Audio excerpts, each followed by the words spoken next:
Aleluias. Louvado seja o nome do Senhor. É sempre maravilhoso estar aqui na casa do Senhor, adorando e bendizendo aquele que é digno de toda a honra, de toda a glória. Amém? Aleluias. Peço aos irmãos que abram suas Bíblias em Efésios 6, do versículo 10 até o versículo 13.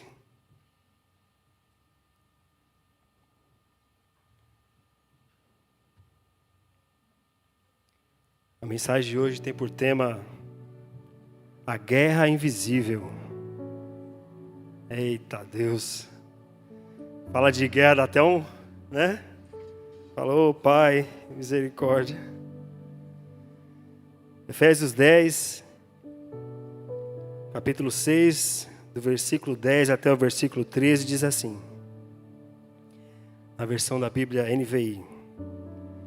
Finalmente, fortaleçam-se no Senhor e no seu forte poder.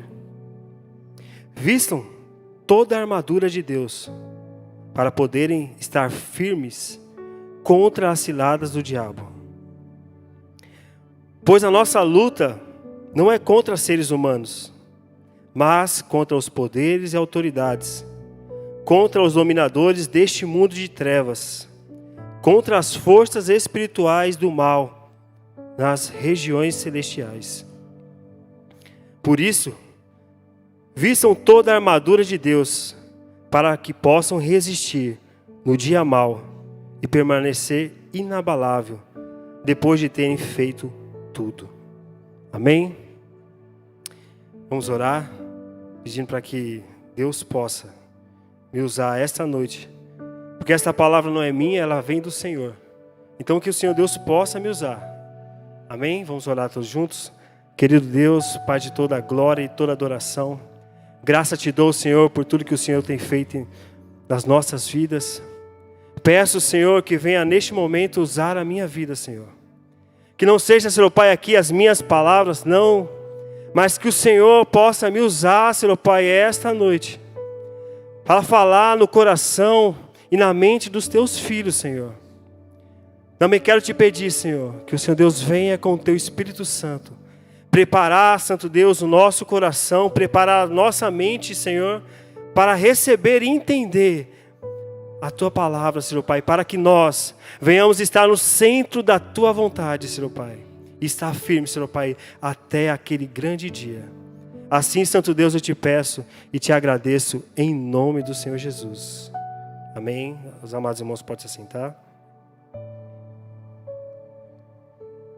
É sempre uma grande responsabilidade falar da palavra de Deus. E esse é um tema que não é fácil.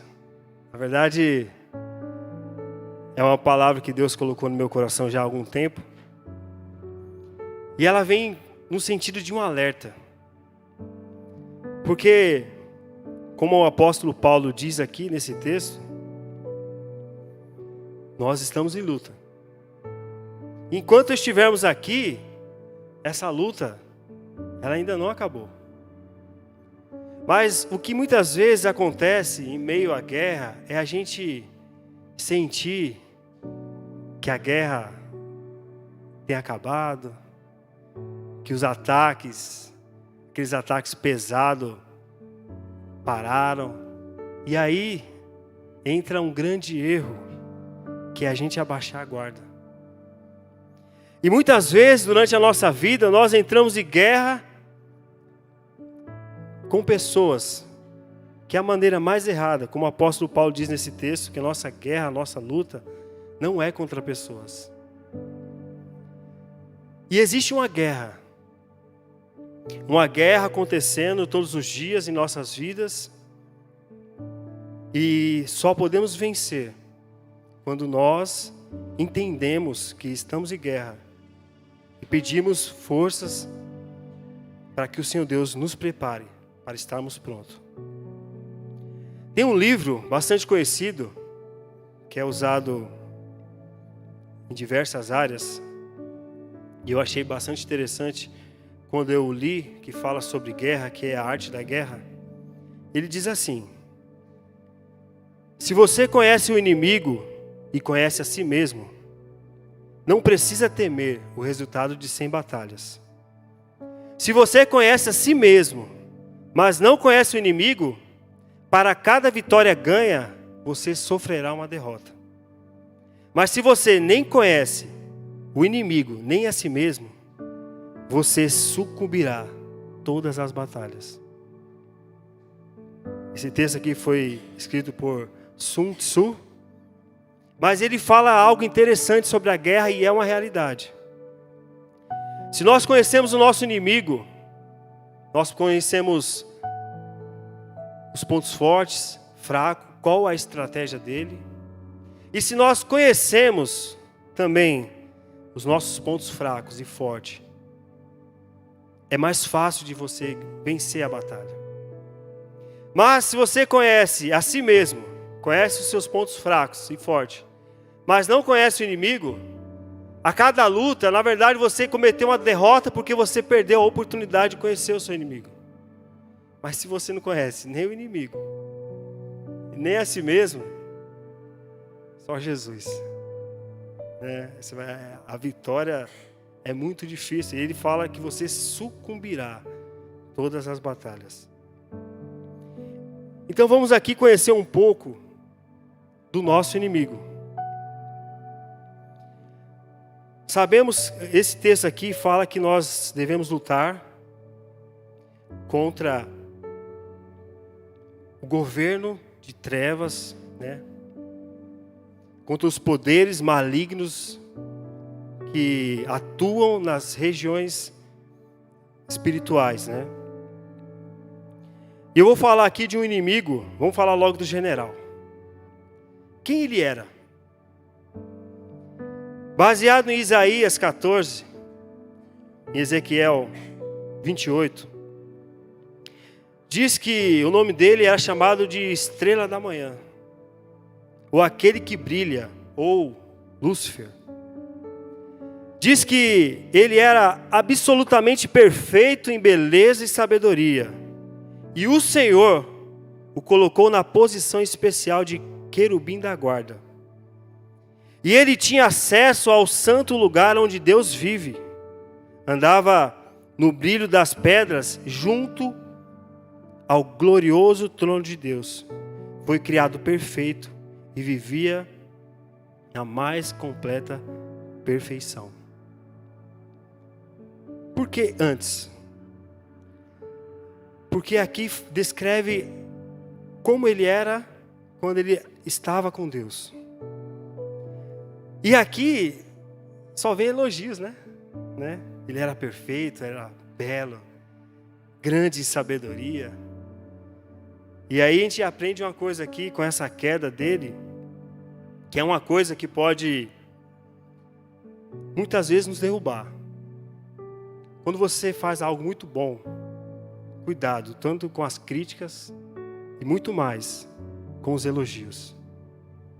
Porque os dois podem te destruir.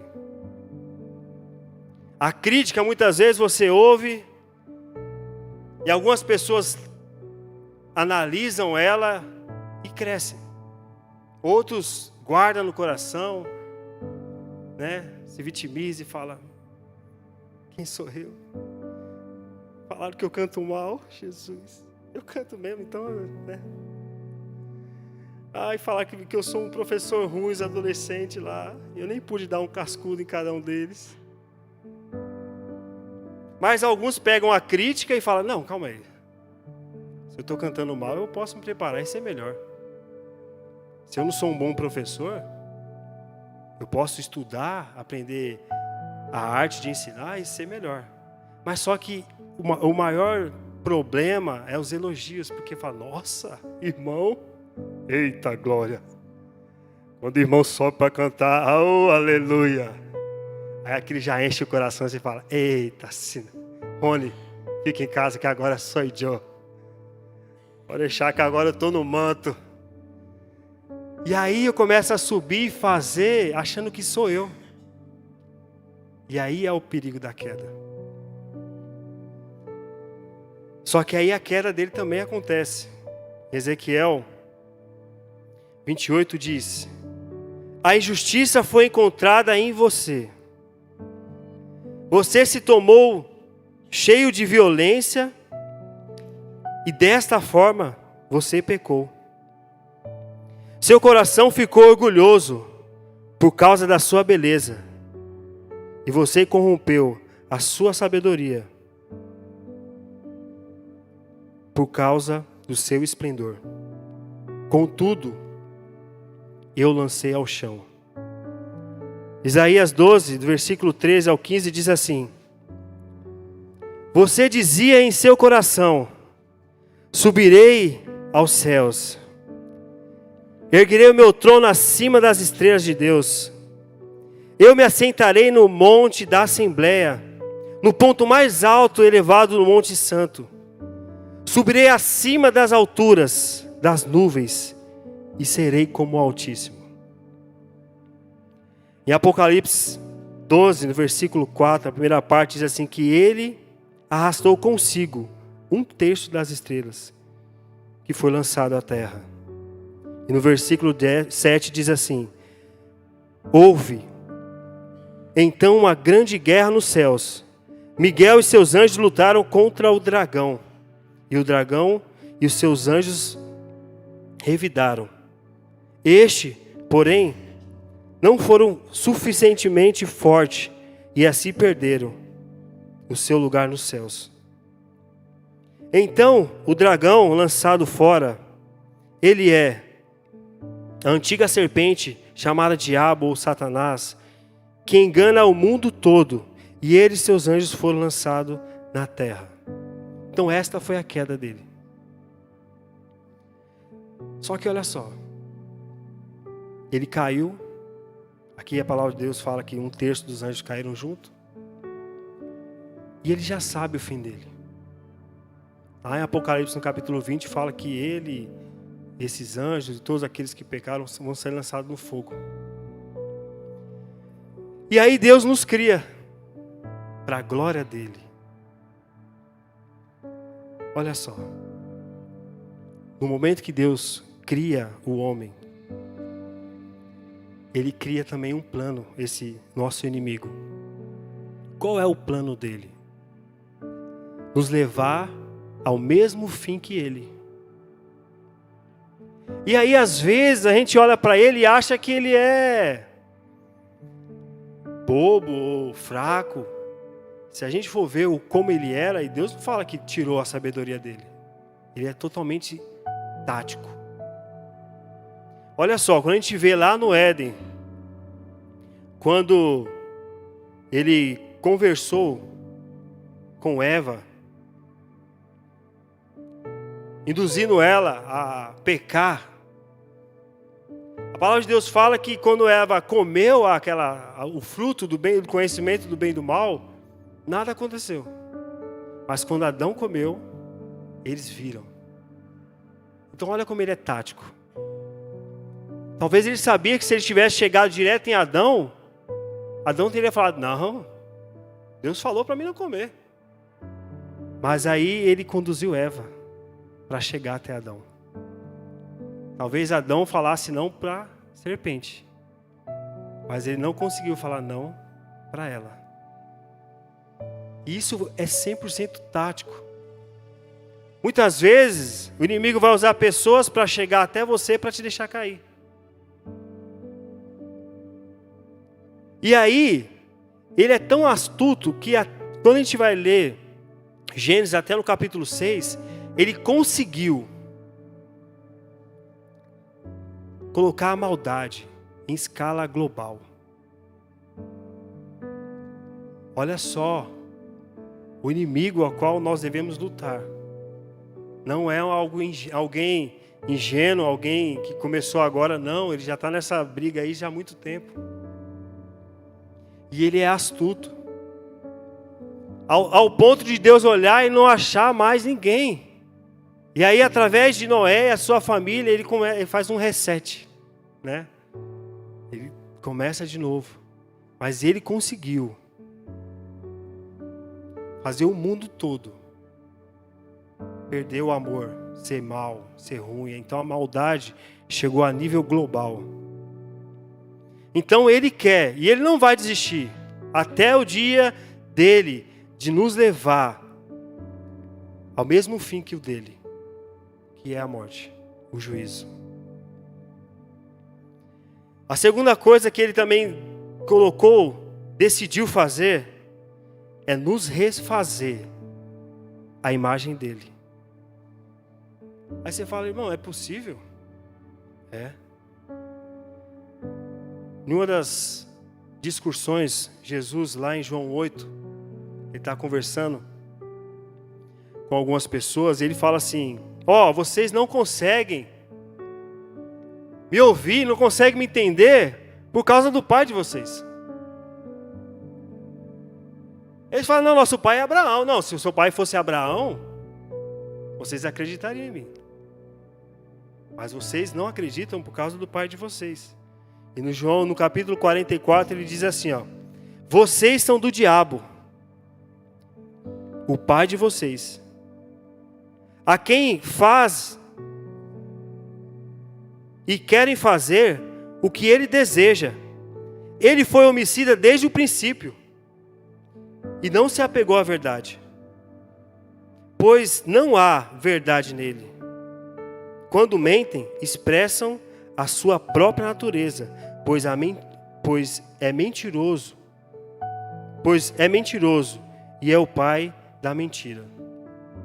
Então, quando nós começamos a agir conforme a natureza da carne, conforme os impulsos, os desejos e da maneira que ele nos convence, pessoas sim podem ser filho dele. E a questão de ser filho mostra muito a questão de aparência, semelhança, ser parecido. Quando nós fazemos a vontade de Deus, e João fala que nós nos tornamos filho, nós nos parecemos com Deus. Mas quando você não se parece com Deus, você se parece com Ele. Não existe um terceiro lado. Ou você é de Deus, ou você não é. E se você não é, você está do lado dele. Você se torna filho dele. E a outra coisa que ele quer é destruir tudo que Deus criou. Então esse inimigo, ele tem agido há muito tempo. E por que parece que a gente nem está em guerra? Porque o ataque dele mudou. Ele está trabalhando meio que numa guerra fria. É mais fácil hoje ele tentar te desvincular da verdade do que combater você. E ele tem conseguido, através da mídia, dos filmes, ele tem invadido de uma maneira tão estratégica que muitas vezes a gente está fazendo algo de errado e nem sente mais. Que muitas vezes a gente está no erro e nem percebe mais. E aí, através muitas vezes da mídia, a palavra de Deus, que é a verdade, começa a ser relativa. Não, olha só. Você está falando aqui que a gente está em guerra, mas não é bem assim. Eu não sinto que eu estou em guerra. Mas estamos. E aí, quando você não percebe mais que você precisa lutar, você já está no time dele. Então não existe um meio termo. Se você deixa de entender que está em guerra, que precisa estar pronto, preparado, para quando ele vir, você ter forças para resistir, porque nós não vamos derrotar, só Deus vai fazer isso no último dia, a gente vai ceder. Então a gente precisa entender, irmãos, que há uma guerra sim. Há uma guerra invisível acontecendo sim. Olha lá fora, quando a gente começa a observar as coisas que estão acontecendo,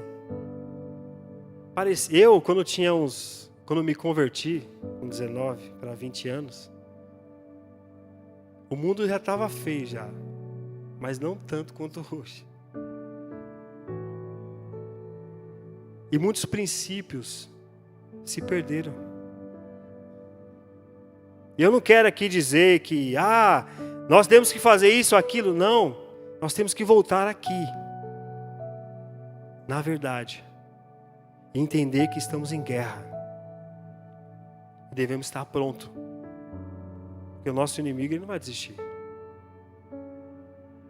Você pode aquele dia, tem dia que a gente acorda bem disposto, e fala, tá tão quentinho aqui. Vou trabalhar não, vou ficar mais um pouquinho, vou ligar para o meu patrão. É meu sogro mesmo?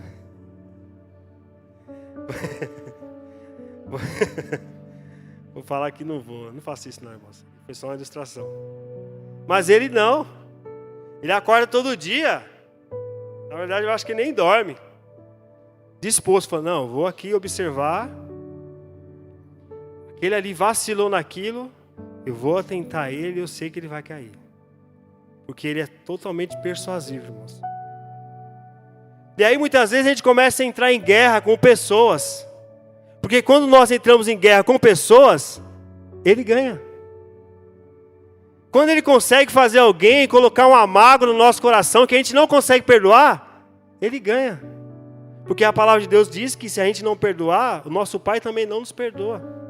Isso está no texto mais conhecido desde o catolicismo, que é o Pai Nosso. Quando a gente finaliza ali o Pai Nosso, ele fala, porque se você perdoar os homens as suas ofensas, o teu Pai Celestial também vai te perdoar. Mas se você não perdoar os homens as suas ofensas, o seu Pai também não vai te perdoar. Não falou assim, talvez, olha só, às vezes ele está um dia bom, talvez ele te perdoe. Ele falou, não, ele não te perdoa.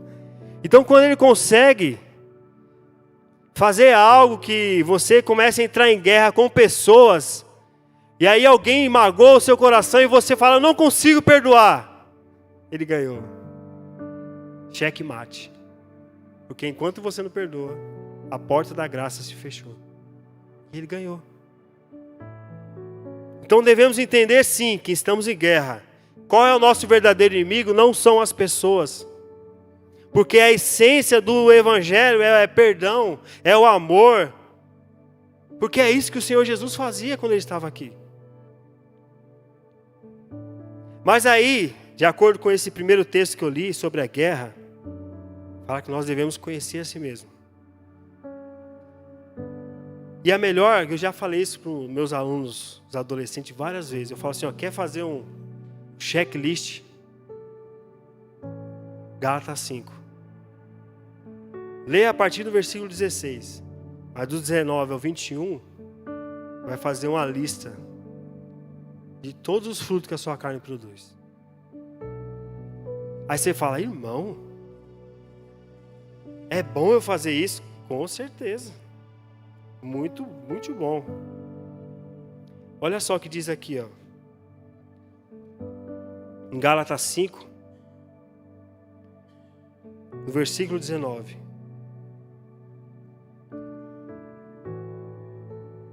É evidente que a velha natureza realiza. Ela se expressa mediante a imoralidade sexual, a impureza, a indecência, a adoração de ídolos, a feitiçaria ou o uso de drogas alucinógenas para entrar em sintonia com o oculto, rixa, contenda, ciúme, ira, ambição egoísta, dissensões e facções, intrigas, invejas, embriaguez e orgia.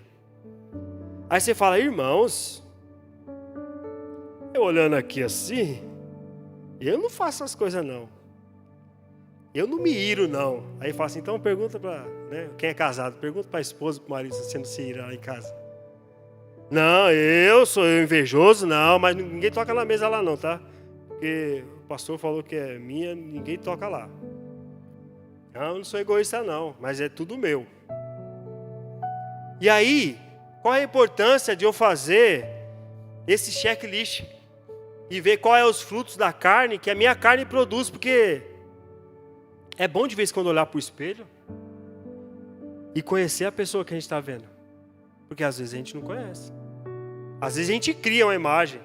A pessoa, eu olhar para o espelho, ver o Thiago 2 metros, 140, parecendo um The Rock com a minha face assim, ó. Sabe quando você pega a inteligência artificial e coloca a sua face no corpo musculoso? Eu já fiz isso. Eu falei, caramba, esse Thiago aqui é diferente, hein? Às vezes eu crio esse Thiago para mim. Mas não é o Thiago que as pessoas veem. Então, quando eu olho aqui os frutos da carne e vejo, eu falo, opa, eu tenho esse ponto fraco, esse e esse. Eu começo a conhecer a mim mesmo. E aí, quando o inimigo vem me atacar nesse sentido, eu sei me proteger. Eu sei qual porta que eu preciso fechar. Porque senão, eu não sou mais inteligente do que ele. Então devemos sim nos conhecer de fato. E esse é um grande exemplo, Gálatas 5. E aí, em Gálatas 5 também, no versículo 22 até o versículo 23, mostra o que precisamos fortalecer. Olha só o que diz, a partir do versículo 22, que ele fala que é os frutos que vêm do Espírito, mas não é que o Espírito vai te encher, não, você tem acesso. Então, fortaleça neles, que é o amor, a alegria, a paz, a paciência, a amabilidade, a bondade, a fidelidade, a humildade e o domínio próprio. E aqui está autocontrole. Nós todos temos acesso aqui. E aí eu começo a fortalecer esse eu. Todo mundo quer ter paz, não quer? Paz é maravilhoso, alegria. A gente gosta de ficar do lado de quem é alegre, né? Mas às vezes a gente não quer se esforçar para ser. Tem dia que você vai acordar triste? Vai. Mas começa assim, ó, olha para o espelho e começa a dar risada para ele. Para ver se a sua tristeza não vai embora. Quando você estiver com raiva, respire fundo. Conta até a raiva passar. Que até, às vezes até 10 não funciona, né, pastor? Conta até a raiva passar. E fala, não vou deixar essa raiva entrar, não. Eu vou ficar alegre. Porque é isso que o Espírito quer de mim. É assim que eu quero ser. E aí aqui em Efésios, versículo 14 até o 17, o apóstolo Paulo nos convida a vestir, a nos capacitar de toda a armadura de Deus. E aí, quando o apóstolo Paulo ele fala sobre essa armadura, não é uma armadura tão assim nova não. Olha só, Isaías 11, no versículo 5. A retidão será a faixa do seu peito, e a fidelidade no seu cinturão. Isaías 59, 17a. Vestiu a justiça como couraça, pôs na cabeça o capacete da salvação. Isaías 52, 7. Como são belos nos montes os pés daquele que anunciam a boa obra, que proclamam a paz, que trazem boas notícias, que proclamam a salvação, que dizem a Sião, o seu Deus reinará. E olha só o que diz em Efésios, a partir do versículo 14. Assim, mantenham-se firmes, cingindo-se com o cinto da verdade, vestindo a couraça da justiça, e tendo os pés calçados com a prontidão do evangelho da paz. Além disso, usem o escudo da fé, com o qual vocês poderão apagar todas as setas inflamadas do maligno. Usem o capacete da salvação e a espada do Espírito, que é a palavra de Deus. Então o apóstolo Paulo aqui, ele nos mostra o que nós precisamos vestir para estar firme e preparado contra o maligno.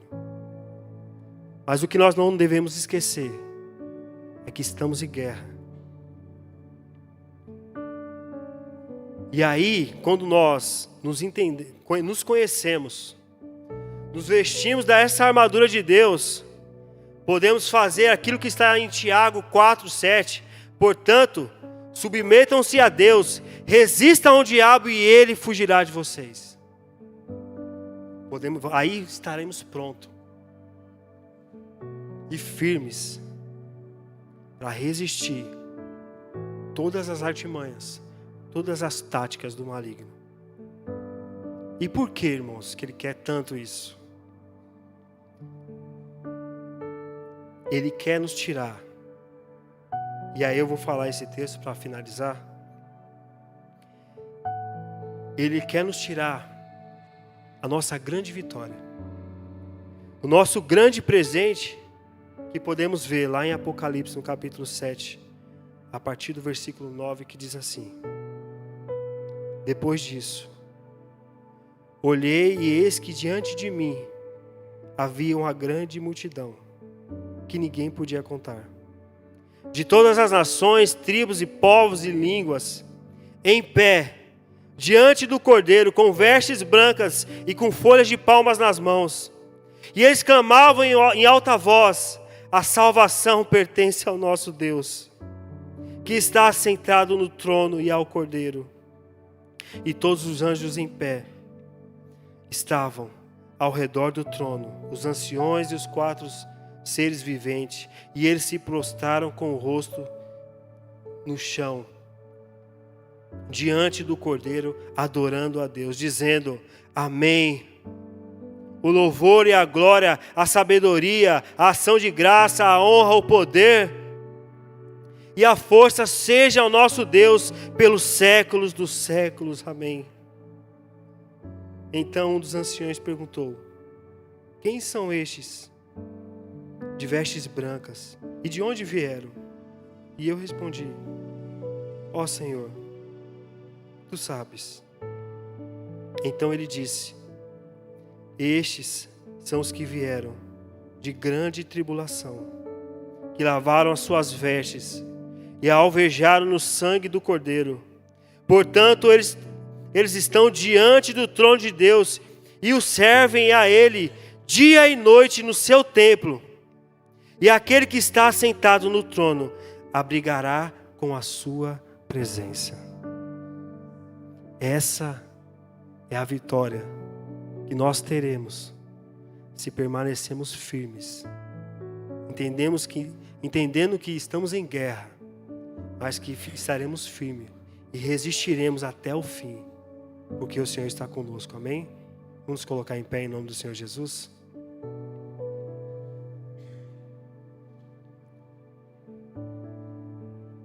Sei que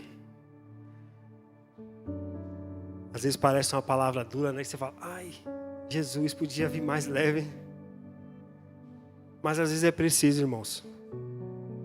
Às vezes é preciso a gente acordar, a gente ser lembrado que estamos em guerra, que o Senhor Deus nos fez soldados. Devemos estar firmes e prontos para vencer todas essas batalhas, porque esse é o nosso prêmio: estar com Ele, estar com o nosso Deus. E eu quero orar pela tua vida, para que você esteja forte, para que você consiga vencer todas as tentações, todas as artimanhas, todas as táticas do maligno contra a sua vida. Amém? Querido Deus, Pai de toda a glória e toda a adoração, graça te dou, Senhor, por poder estar aqui na tua casa, Senhor, junto com os teus filhos, Senhor, junto com os teus servos. Peço a Ti, Senhor, que venha abençoar a cada um deles, Senhor.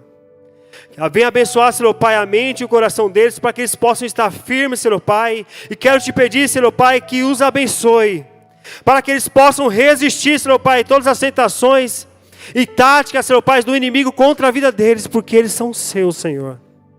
Porque é por eles, Senhor Pai, que o Senhor morreu. E eles entenderam isso, meu Pai, que o Senhor Deus, o sacrifício que o Senhor fez pela vida deles, então ajude-os, Senhor. Encha eles com o Teu Espírito Santo, Deus, para que eles possam ser guiados por Ti, Senhor, para que eles possam estar no centro da Tua vontade, Deus. Para que eles não queiram mais nada, Senhor Pai, do que a Tua presença, do que estar no centro da Tua vontade, Senhor, do que fazer, Senhor Pai, o Seu querer sobre a vida deles, Senhor Deus. Então, ajuda os Teus filhos, Senhor. Ajuda os Teus servos, Senhor Pai, que muitas vezes choram, porque está pesado demais, Senhor. Abençoe, Senhor Pai, a vida deles, porque muitas vezes, Senhor Pai, eles acham que não vão conseguir. Porque muitas vezes, Senhor Pai, eles não conseguem ouvir a Tua voz, mas que eles possam sentir agora que o Senhor Deus está com cada um deles.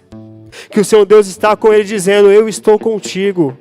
Fique forte, permaneçam fortes, porque o Senhor, Ele está com você, Ele está contigo, não importa se você está sozinho, no seu quarto orando, saiba que o Senhor está contigo. Então Deus, o Senhor que ouve a cada oração, a cada clamor, cuida dos Teus filhos, Senhor. Assim eu te peço e te agradeço em nome do Senhor Jesus. Amém. Louvado seja o nome do Senhor.